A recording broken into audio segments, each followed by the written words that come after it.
Good morning.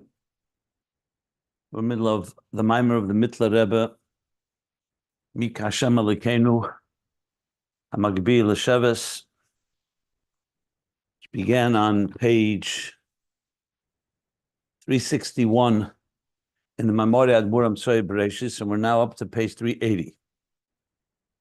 So we've covered almost 20 pages of this long Maamorei. It's, I think, a 70-page Maamorei, if I recall correctly.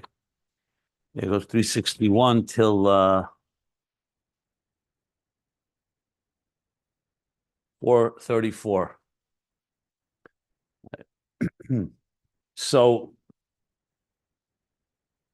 and this serves as the basis and foundational text of Ayin Beis, especially the end that we've been learning, and namely the contemplation about Yichud Elyon, Yichud Tato, Yichud Ilo, Shema Yisrael, Hashem Elokeinu, Hashem Echad, that appreciating how existence is really ultimately godliness, which is the whole avodah of a person. Like he said, this is the tachlis reason the neshama comes down lamata, to reach this awareness, to this state of consciousness, that in turn has the power to transform the animal soul to v'ahavtas Hashem Elokecha b'chol levavcha, as we've been learning. So we're in the middle of this contemplation. What we've learned so far is an in-depth understanding of what yesh ma'ayin means. That the context that our relationship with God is such that we have nothing in common, which makes it actually a far deeper relationship because it's far more real. It's not like we're partners and we have some say, really. End of the day, the true reality is divine. The Eibishter wanted a world like ours with independent consciousness, that we should then come to that awareness and transform this world that on its own senses itself as independent, to realize its true nature, its true reality. And as such, we go through this whole process of understanding that the process of creation is not yesh miesh. It's not like a man-made object where one thing is shaped into another. The divine and existence are not, the existence is not an extension of the divine as in being a personality of the divine. They're infinitely distant, and that's why the divine is not impacted by it. There's no shin in the spilus. In contrast to yesh miyesh, with the example of the neshama, the example of sunlight, but ultimately it's higher than all of them because there is actually no impact, even as the divine comes into existence, and that's the real paradox. Even as it comes down to the lowest levels, like he called it, the tzimtzum ha'achrin. That's the word that the Mittler Rebbe used several times. Even in the tzimtzum ha'achrin, which means the lowest level of concealment, there's still ein shinei klal be'etzem eliki, gam b'mashabo b'tzimtzum ha'achrin. So, though it's true, it goes through levels, like we learn Bria, Yitzira, Asiya, Machshava, Dibur, Maisa, but the end Maisa, the final action, though we don't see it, is in truth an extension of the divine, just as the highest levels. And both are true. Both that the divine creates existence and is manifest in it, while also not being defined by it. And he brought four different lashonos. The Gemara says,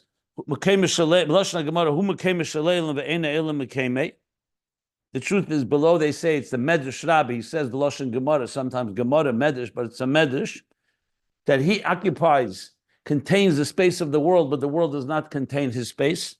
This Lashon HaPayet, Sevel HaSakel, contains it all. The Lashon HaZeir, Iyu Tafis B'Kula Almen, V'les Machshavet Tfisa B'Klal. I said four, it's actually three expressions that he gave. The Gemara, Hu Mekem Shaleilam, Sevel HaKel, and Eina Tafis B'Kula Almen, V'les Machshavet Tfisa B'Klal. So he's not he grasps everything, but nothing. But we cannot grasp him, and that means again, nothing is really separate from the divine. The challenge is for us to come aware of that. That's why we need Shema, and we need all the work we do is to come to understand that unity, because as he explains in Tanya, if we felt the divine unity within us every second, you wouldn't be able to do any Aveda. You wouldn't be able to, even for one, even a fiber of your being could not waver from the divine reality that is your true essence. So the fact is, this is the hard work for us to transform ourselves into such levels of awareness, which is work step by step, as we've discussed, we'll continue to discuss. And that's where we're up to on top of page 380. Okay. And it's interesting, I want to just repeat, we learned it yesterday. He brought a raya, he said, from Hashgacha Pratis and from Nisim. The Hashgacha Pratis, when you see divine providence in your life, you actually can see exactly that God is running. You ever have a situation, we say, Mamash Hashgacha Pratis.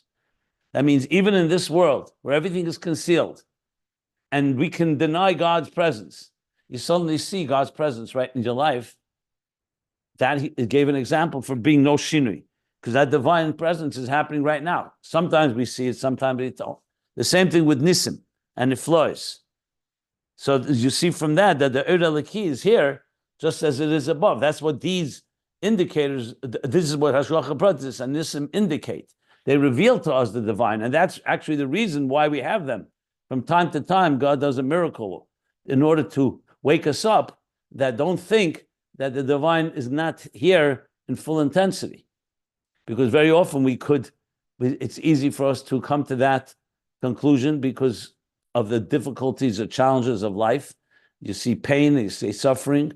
So these Hashgacha Pratis and Nisim help make us aware that the divine is here without shinui, just as he is in the highest levels. Okay. So let's continue now. I'm on top of page, the second line on page 380. 380, where the pages can be found at iambase.com. And let's continue here. And with all the above that we've learned, and we're talking now, I'm going back literally to page 374. So we're talking about the last 6 pages, where he began the whole topic of Shema and Yichud. So he began by discussing the contrast between all man-made things, yesh b'yesh and yesh ma'ayin. So he says, "B'chol ze yuven inyan ma shenikri savas habriya min abedi yizbar b'chlal b'shem ma'ayin liyesh." We'll understand why the creation in general, from the Creator, is called with the name ma'ayin liyesh. So usually it's creation ex nihilo, in the sense that creation did not create itself. There's a creator, it came from, its beginning is the creator. It doesn't have anything but that. But as we learned here, it's a lot deeper than that. Yesh ma'ayin comes to teach us the relationship of creator and creation. That it's not a commensurate one, and it's not one that has impact, like he says now. Ma'ayin Elokeinu shemuvdil be'erech. The emphasis yesh ma'ayin is there's 2 paradigms. Yesh miyesh, loy v'loy miyesh liyesh ki'ilu v'olo. Not like yesh liyesh. Yesh liyesh is one paradigm, is transformed or reshaped into the same paradigm, just in another form. Yesh miyesh. Yesh ma'ayin means there's a quantum leap between these 2 entities, between these realities. Yesh miyesh is ki'ilu v'olo, like we learned earlier. Cause and effect. Shenikir b'loshen shefa. That's called shefa. When you pour water to someone, when you extend anything, you in any way express something, you express or any transmission.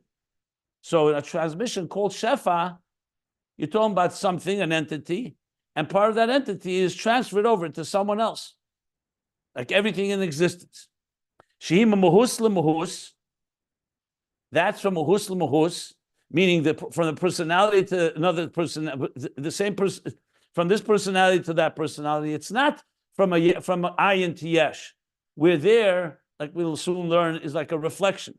Here, an actual entity is being transferred to another entity. I am pouring you a cup of water. If you were to explain, if you were to define that relationship, then you'd have the question of shinui. There has to be change. The first entity has to be diminished and has to engage itself with the second entity, like we learned earlier. However, when it's yesh ma'ayin, and ishtalshus is not like shefa, that one entity is transferred over to another. It's not one, it's two opposite entities. And the only way one goes over the other is not the very essence of the divine, doesn't become the creation. It's only a reflection of the divine. That's why it's called ayin. Yesh yesh is because they both have something in common. Ayin yesh is emphasizing they don't have anything in common. So it's like an ayin. It's only a reflection, both from the point of view of the recipient and the point of view of the giver. Here there's nothing in common. He adds. There's no, also, therefore, no, so since there's no shtav, there's also no shift, no change, or no effect. And now he repeats what he said in the beginning. This was the mistake of the philosophers, shekedim, b'loshen ishtalshlus, ki'il v'ol. That they call this process of creation ishtalshlus, like cause and effect.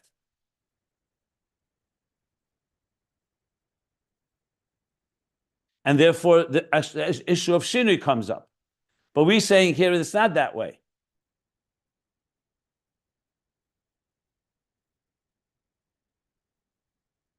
Now, the next line can be a little confusing, so let me read it and then I'll explain. He says, "V'hu ascholasinya yichud be'elokuz b'krishma kanal." And this is the beginning of yichud in Elokus in Krishma canal. Now, is he referring to how the philosophers see it? In other words, like we spoke with the Mukabal Rishenim, on a lower level, there is something commensurate between God and existence? Is that what he means? Or is the Vahu referring to what it goes before the brackets, which would seem a little odd? In other words, he's really going back. He said, Ascholasin. By saying Ascholasin Yichud, it seems to imply, in my opinion, that he's talking the lower level of Yichud, which does have like a Mamala Kalaman or in Yichud Tata, which we'll learn about, that there is something commensurate, even though at the end of the day we learn there's no shinui because it's still fundamentally one with the esem of the divine. But relatively speaking, you could say the divine, like Yehi Oyer, relates to Oyer more than the levels of Seviv Kalaman that are beyond those words that enter into existence. So it could be that's what he's referring to, the lower level of Yichud. I'd rather leave that till we learn later, because I think that may come clear when we learn the next paragraphs. But I just wanted to point out that line can be a little not understood well, because he does says v'hu ascholas inyan hayichud, ascholas inyan hayichud. But ultimately yichud is that it's shalei berech, and therefore there's no shinui, nothing in common. So maybe he's hinting to that. Okay. Now the parentheses, the brackets end. And he says, Gam b'malchus datsil is b'sefa asiyah. And now he comes back to the higher. That also malchus datsil, at the end of asiyah, meaning in the lowest level, says though the dalad the echad, u'boruch Shem kved malchuse ki yedua v'dal.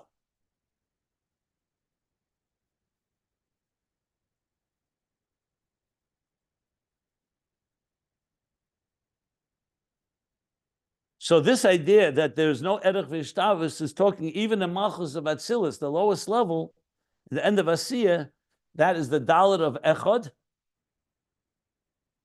and Boruch Shem Kved Malchusik Yedua, which is going to be explained in the next paragraph. That is the lower level of Yichud, which seems to follow what we just read in the bracket. I'm not clear exactly all the details, but bottom line is that even when it comes down the dalit of Echad, the Shema Hashem Elokeinu Hashem Echad, so he said before, he said Malchus Atzilus, he did say was the dalit, was the end of the process. Let me see.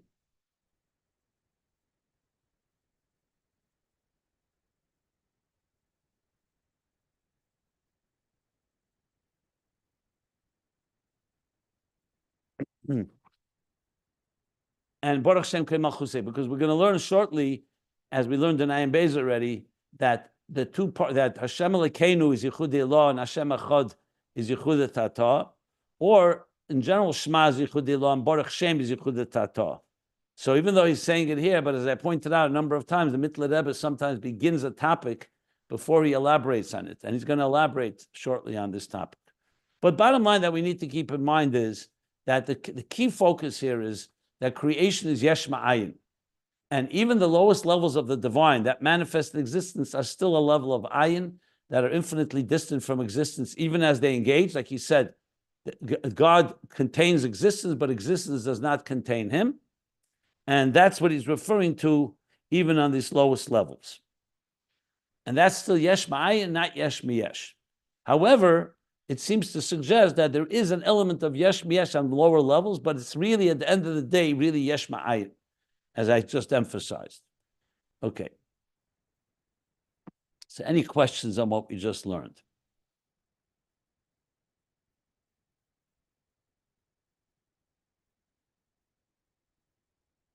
Now, it's interesting also, there's a parenthesis that this paragraph ends with a parenthesis. There was an open parenthesis that he did not close, which was on page 379, but it's hard to say that all of this belongs in that parenthesis. So I'm not sure where this parenthesis is the opening of. I'm just looking if there's anything here that would indicate.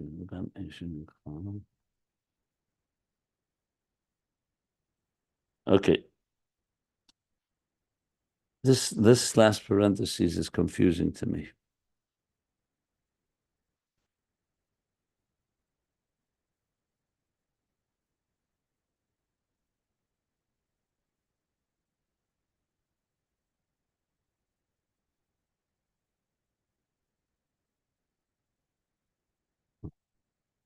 Okay, I would say this parenthesis is probably a typo or not clear, because the end of the parentheses I pointed out was earlier on page 379, in case you're following every parenthesis, but fine.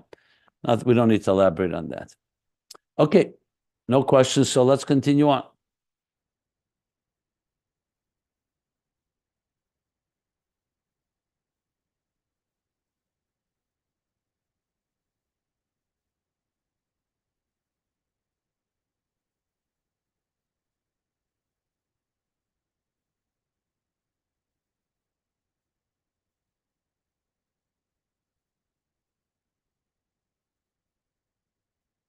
So now we're going to go more in depth into this yichud of Shema. Now that he explained Yesh Ma'ayin, we're going to go more in depth into that. I do want to point out that what we just learned is elaborated upon in Ayin Beis on page, primarily bottom of page 1471.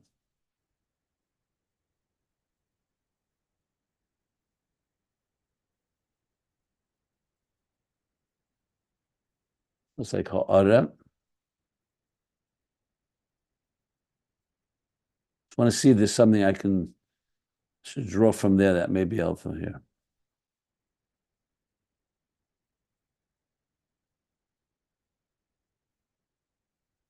Yeah.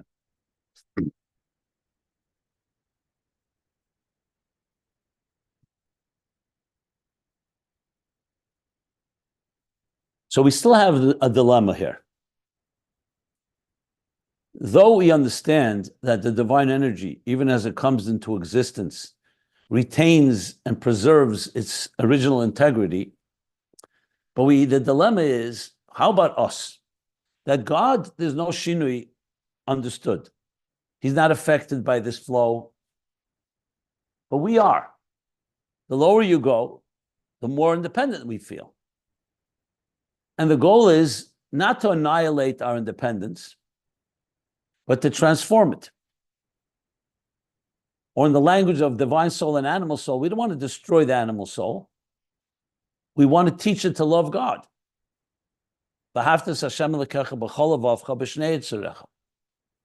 So here comes the issue. So how can we balance these two? He said, indeed, Shnei Emes. Both are true. The divine manifests in existence and creates it, but remains unaffected by it. But we are affected by this whole process. And therefore, it needs a lot more explanation, or to put it in the language that we're going to learn, more the levels of Yichud to really get to this full integration. As we've discussed a number of times in the central theme of Ayin Beis, the concept of interface. Why is interface so important? Because without interface, you don't have a true integration and reconciliation between two opposites. To say, for example, that after all our work, the world gets annihilated, and now the Eir Ein Sof before the Tzimtzum, like a tsunami, flows into after the Tzimtzum, as if no Tzimtzum ever happened. That's not the Kavanah. The Kavanah is to be a Dira B'Tachtenim, that the world that exists and us as independent entities should absorb the divine.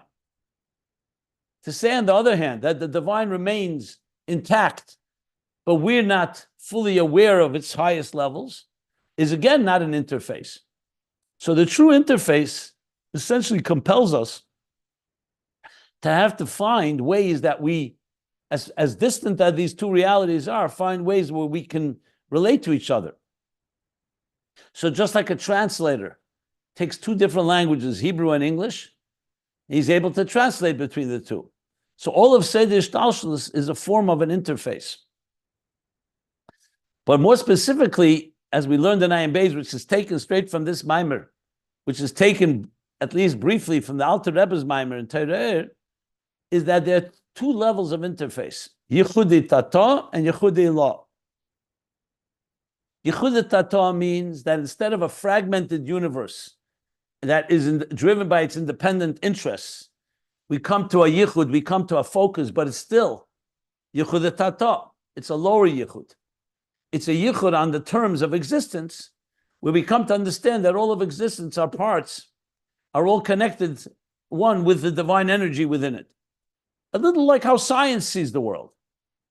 It sees it as a symbiotic, talking about looking for that unifying principle, that it's all parts of one larger whole.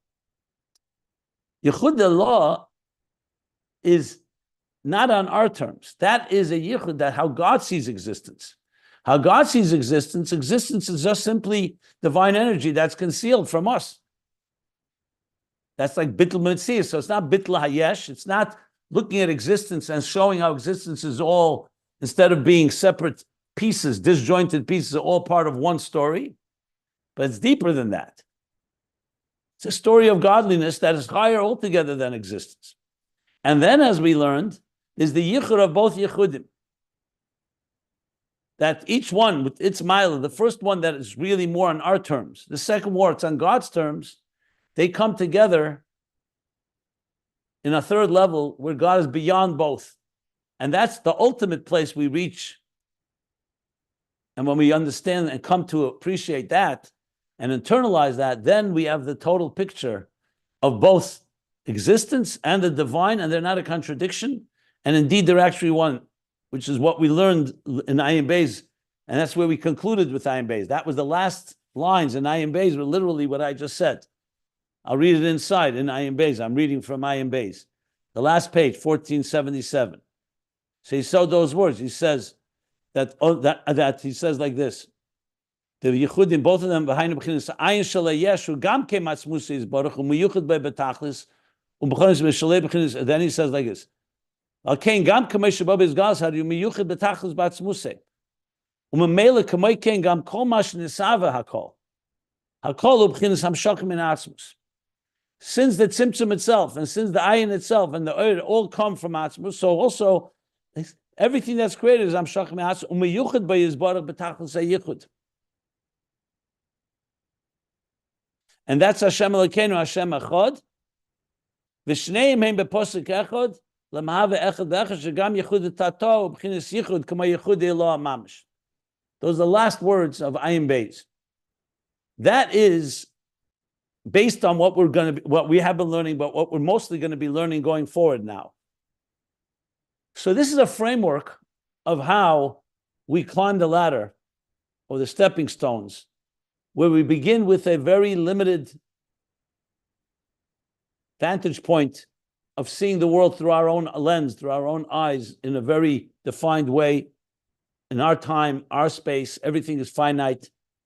The here and now, with our sensory tools, and through a contemplation and an emotional experience, we slowly come to understand that all of existence is not independent, but really connected with the divine source that sustains it.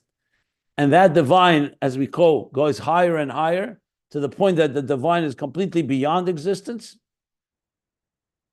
Like we spoke, he's not just an artist.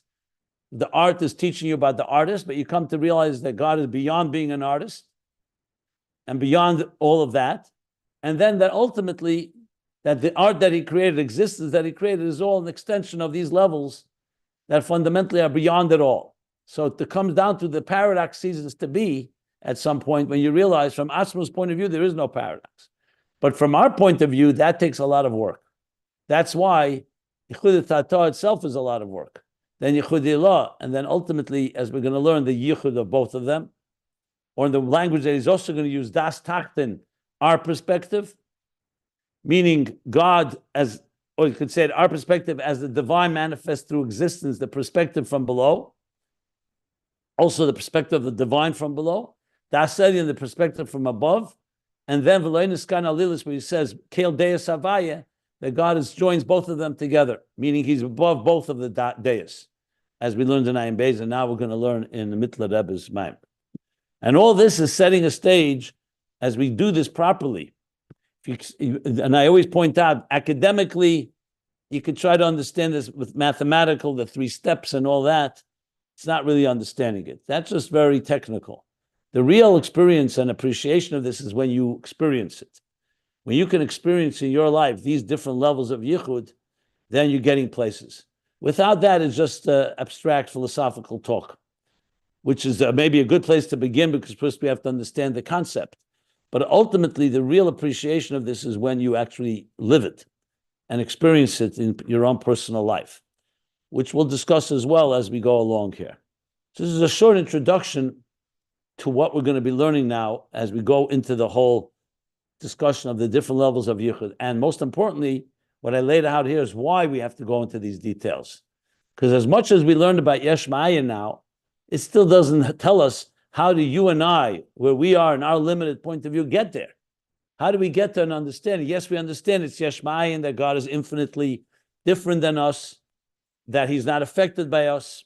It all makes sense. But the bottom line is we live our moment-to-moment lives. We don't experience that type of connection. So our mind understands it. So that's why we need to find ways to first find Yichud Tata, the Yichud within us. Then we can go to the Yichud beyond us, and then beyond both, as we shall learn. Which again is the central theme of Ayin Beis.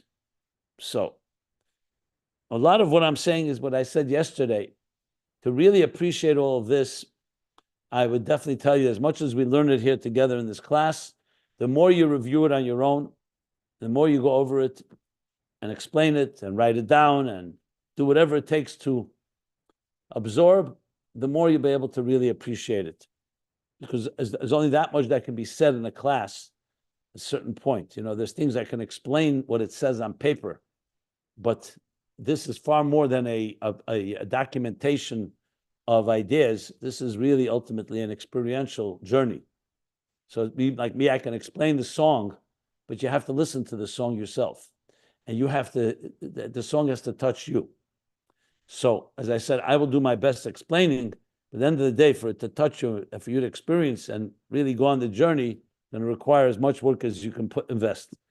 The more you put in, the more you'll get back from it. That I can assure you. Okay.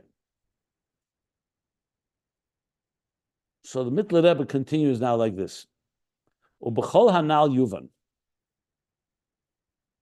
Now we've established that the relationship between us and God is nothing in common. It's Yesh Ma'ayin, from a reflection. And therefore it doesn't affect him. Which really means, in different words, that his unity is preserved in its full integrity, even below. So the challenge still remains, we need to integrate that within us. So fine, we have the contemplation, which we're working with, the Yesh Ma'ayin contemplation, and all the details we have discussed. So now he says, with all this, we'll understand, Gam came b'teisvus beard, the additional explanation, b'pirush haposik the Shema Yisrael, the meaning of the posuk, Shema Yisrael. As we recall, if you go back, all this began on page 374, after you explained how do we refine the animal soul. So you start with Psukkah de Zimra, and then with Birchas Yetzer. All this warms up the animal soul, but we still need to reach a level of Ahavtas Hashem Elokecha b'chol levavcha, b'shnei yitzarecha, that the oil should become fuel for the divine soul. So that's where he said, if you look there, that's where he comes. He says that this is Kol HaMitzvah de Krishma, b'Parsha Shena Shema Yisrael. And he began Havana, Shema Yisrael, Loshen Havana, the Yichud of Elokeinu, that a person has to be Maimig Daitu, L'chavan Libe Hetiv, because that's the Ikar Yichud b'Mamalu Seviv. So he's now taking us back to the initial point, after giving us the long introduction about the long discussion about Yesh Ma'ayin, which is extremely relevant, because we have to establish, like for example, in Yesh Miyesh, you don't have such a Yichud.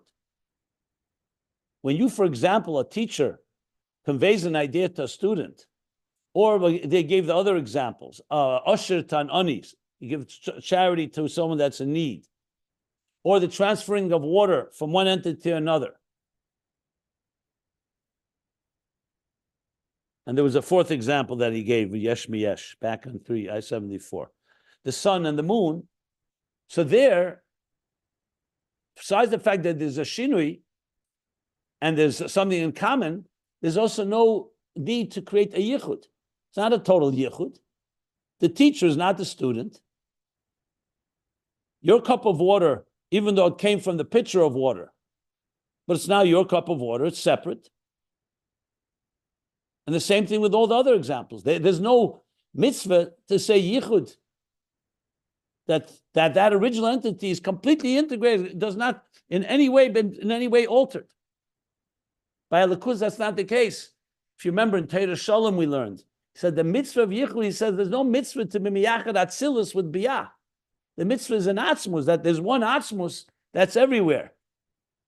So it's not a mitzvah. Therefore, the concept of Yichud is essentially an outgrowth of understanding Yesh Ma'ayin properly. Yesh Miyesh, it's not the case. That's why, for example, in the world of science, or in all human inventions and creations, yeah, you can have a scientist invent something, and he may charge you for the copyright or for the patent to license it. But it's not the point is that the scientist, whoever invented it, is now one, and he's all-encompassing reality. No, we're all part of a creation. Each of us give and take. I want something from you, I pay for it, and we exchange property for money or whatever it is. And that's the way the world works.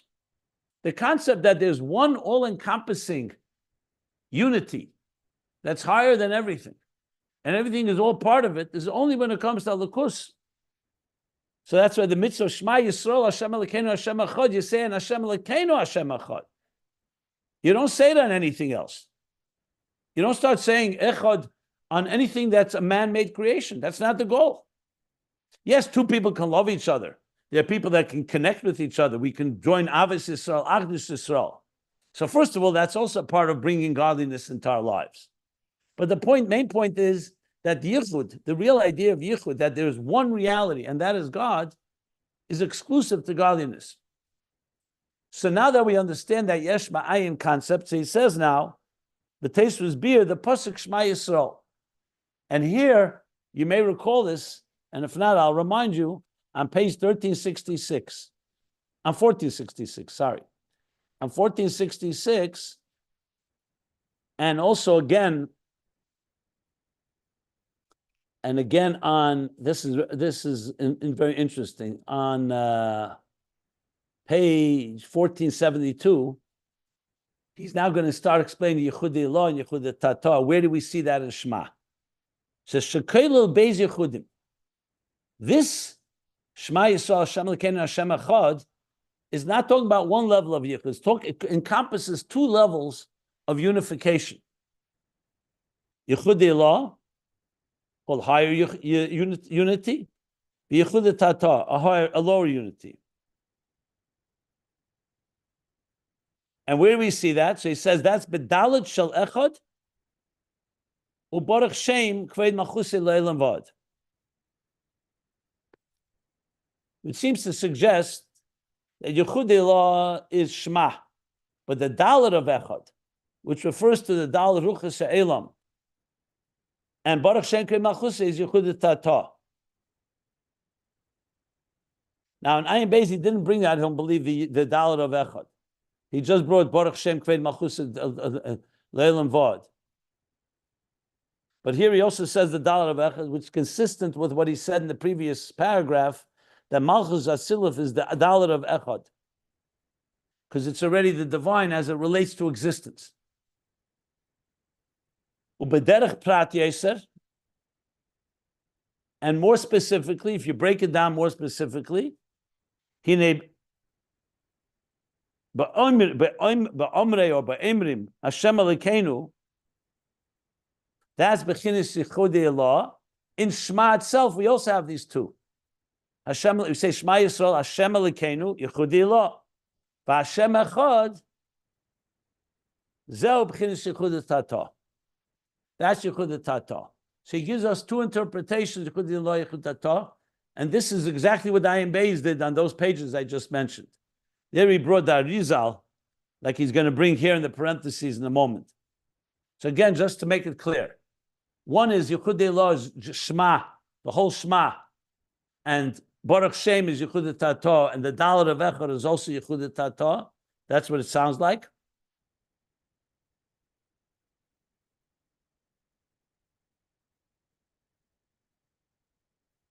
Because I don't think you can say Dalet of Echad is Yichud Elah and Baruch Shem is Yichud Tata. Maybe he means that the Dalet of Echad, which is the end, because then what happens with Hashem Elokeinu, Hashem Echad? So I lean probably more the way I'm saying. I need to see how he develops this. And then there's a second interpretation. In Shema itself, not Baruch Shem. Hashem Elokeinu is Yichud Elah, and Hashem Echad is Yichud Tata. And he brings the source for this. Ukemavur b'kavanis. Kavanis is usually referred to the kavanis of the Arizal. When we say kavanis, so it's mavur in the kavanis of the Arizal in davening. Shara kavanis, there's a shar called kavanis, but also other places that Arizal tells us the intentions. So what does he explain? Shezeu yichud elah, the Abba ve'ima, Hashem Elokeinu, that the yichud elah of Chachma and Bina, Abba ve'ima, the higher yichud, that's Hashem Elokeinu. The yichud, the Zayin Tachtenis, Hashem Echad,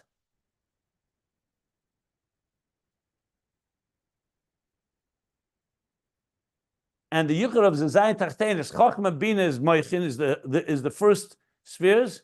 The Zayin Tachtenis is Zah, is the seven, Zah and Malchus, I should say. The seven lower spheres. He says that's Hashem Echad. Shehu Nikra Sevav Umamala Bichlal. I see actually below in the note they write in another manuscript it says the Zun, like I just said, Zah and Malchus, not Zayin Tachtenis, which actually sounds more correct, but regardless, it's different manuscripts, but it's the same idea. And that is Sevav Umamala. So Sevav is more Yichud Elah, and Mamala is more Yichud Tata, Bichlal in general. Which explains now why he said that, and back on page 374, he said, Yichud b'mamala v'sev b'chal b'frat. The Rebbe Rashab on 1466 made it very clear that Yichud Elah is Sevav and Yichud Tata is Mamala. Which makes sense. Mamala Kalam, the divine that manifests within existence.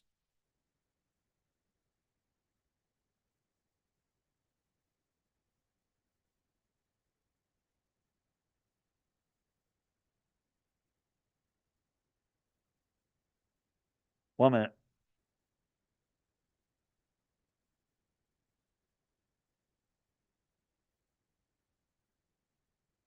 want to just see something in the Ayin Beis.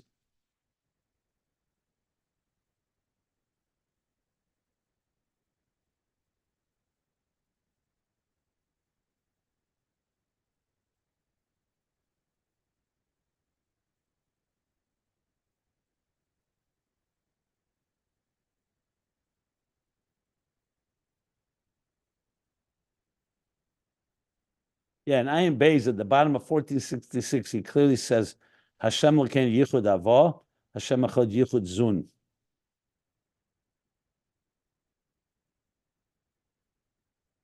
Yeah, I wanted to make sure that's the case. Then he adds one more thing. Yichud Tata b'malchus da'atzilas b'biyah,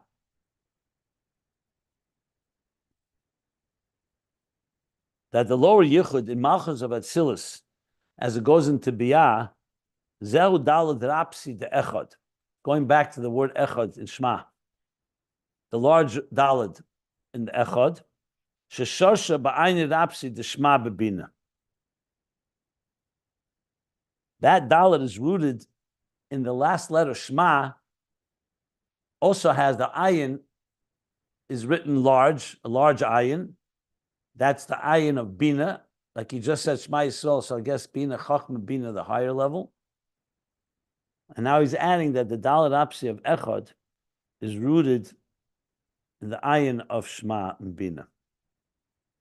Now what that comes to add, not sure. Ayin Beis does not quote this line. I have my thoughts on what it comes to add, but I'd rather wait till we learn more before I explain that. But bottom line, he's placed now Yichud Lo Yichud Ta in several different ways. One is Shema in general, and Baruch Shem Yichud Lo Yichud Ta, with the Dalet of Echad also most likely fitting into Yichud Ta. The second is Hashem Elokeinu is Yichud Lo Chachma Bina. Hashem Echad is Zohar Malchus L'Zayin Tachtenis Mamalek Almin Yichud Ta. And now he's adding that there's the Yichud Ta of the Dalet of Malchus as it goes into Biyah. Remember, because Malchus that goes into Biyah is lower than Zohar Malchus. So that Yichud Tata enters into Biyah is rooted all the way, it seems to be rooted in Yichud Elah, in the ayin of Shema. Doesn't say explicitly, but it sounds like that. So it could be he will go back to this later. I just wanted to lay that out. Okay. So let me stop any questions, and the next section is going to begin the whole discussion explaining what this means. Right now, we just established which level is where, and then we'll explain what does this exactly mean in the context of our Avodah and so on. Are there any questions? What does he mean by the Shema in Bina? The ayin of Shema is Bina. What he means, I just said, he just says that line, he doesn't explain much. But basically, it sounds like Shema Yisrael, Hashem Elokeinu is Chachma Bina. He says, Abba ve'ima. So it could be he's referring to the ayin of, is part of that, and that's the root of the end of Shema, the Dalet of Malchus that goes into Biyah.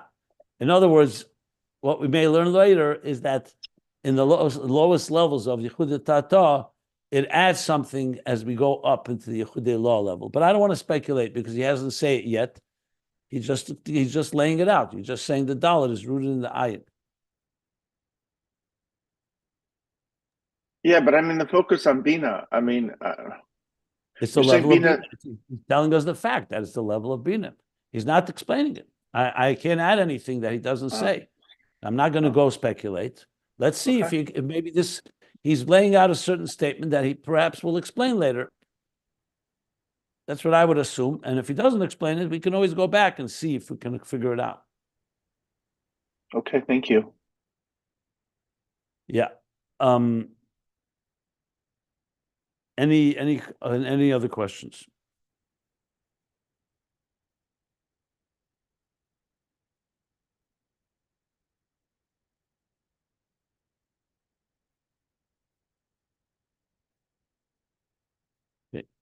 I'm going to stop here because it now starts a whole new subject, starts a whole subject where he's going to speak Deis Havaya, both the Das Adin and Das Tachten, the two levels. So again, this is going to go now. We're going to go now for a good few pages before he gets back to Shema on page 384. And that will continue on till 386, where he gets back to Bahafta, the Nefesh Habamis, and the oil and the wick on page 389. And at the bottom of 390, he's going to finish this subject and then begin Ner Mitzvah V'Teira Er.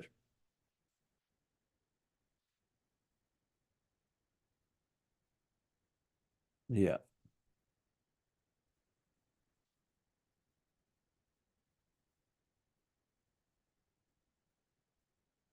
Okay.